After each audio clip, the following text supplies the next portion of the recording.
Hi friends, we're going to finish our irony notes in our Unit 1 narrative writing notes. So irony in literature, we're going to note that there are three different types of irony, and these will be situational, dramatic, and verbal. In general, irony occurs when something opposite to what was expected happens. Okay, so for situational irony, this is just simply, as the name implies, the state of a situation is opposite to what was intended or expected. So if you walk into a room expecting thing A to happen, you're going to walk in and in actuality, thing B has happened. Oftentimes, situational irony operates on a spectrum, so it's used to create either really serious effect or really funny effect. So for example, if you go to an elevator company, you're probably going to walk through the doors and expect that their elevators should be working and functioning properly because after all, they are an elevator company. So it would be situationally ironic if instead you walked in and their elevators were out of order. So looking at your practice, it's asking you, why are the following statements examples of situational irony? 1, a fire station burns down. 2, the police station gets robbed. 3, the airplane pilot has a fear of heights. If you're not quite sure how to start off, I would start off your sentence with you'd expect, and then tell me what it is that you'd expect. Right now, please pause the video and take a moment to fill out 1, 2, and 3 in that situational irony practice box. Okay, so for number 1, a fire station burns down.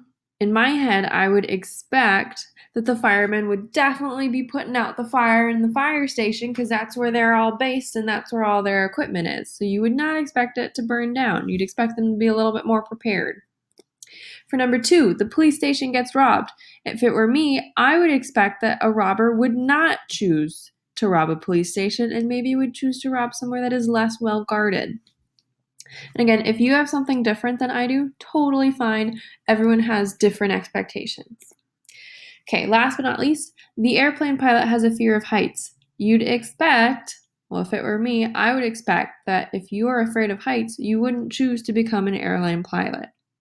In each of these examples, what we expect was an opposite or in contrast to what the situation actually was, which makes it ironic. Okay, dramatic irony. This is when the audience or readers know something more than the characters do about a situation. In plays, dramatic irony is often used when a narrator or character speaks directly to the audience to reveal information, while the play's characters are kept in the dark about the situation. So essentially, we know something that the characters do not. If you've ever watched Jaws or, seen anything about it, you know that as soon as you hear the like da-da-da-da-da-da music, that a shark's going to come up and eat somebody or bite somebody. And so we, as the audience, whenever we hear that, we know what's going to happen, but because the characters do not, that would be considered dramatic irony. If you've ever seen Titanic, or if you just know in general, we know that the Titanic is an actual historical event. The Titanic sunk. So when we go in and watch the movie, The Titanic, we know that everybody that's getting onto that ship, their ship's going to sink. So we know what's going to happen to them way before they do, which again is dramatic irony. Okay, last but not least, verbal irony. So there are two meanings to this. The first being that words express something opposite to the truth, or someone says the opposite of what they really feel or mean. And this is just generally sarcasm, where you're saying something but you don't actually mean it.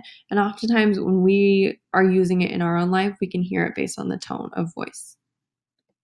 Okay, so practice. Why are the following statements examples of verbal irony? Number 1, looking at her son's messy room, mom says, "Wow, you could win an award for cleanliness."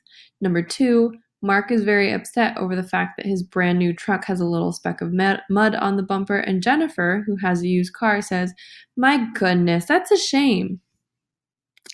So if you need a sentence starter to start off, I would start your response with, "Well, she's actually thinking ... Take a moment and complete those, please. Okay, coming on back. Looking at her son's messy room, mom says, "Wow, you could win an award for cleanliness." Well, she's actually thinking, "This is a pigsty." Number 2, Mark is very upset over the fact that his brand new truck has a little speck of mud on the bumper, and Jennifer, who has a used car, says, "My goodness, that's a shame." She's actually thinking, "Get over it. It's not a big problem. You can wipe that mud off." So, because in both of these situations, these two characters do not say what they really truly mean and are feeling inside, that's going to be verbal irony. So, at this point, you can go ahead and make sure that all of your irony is filled out.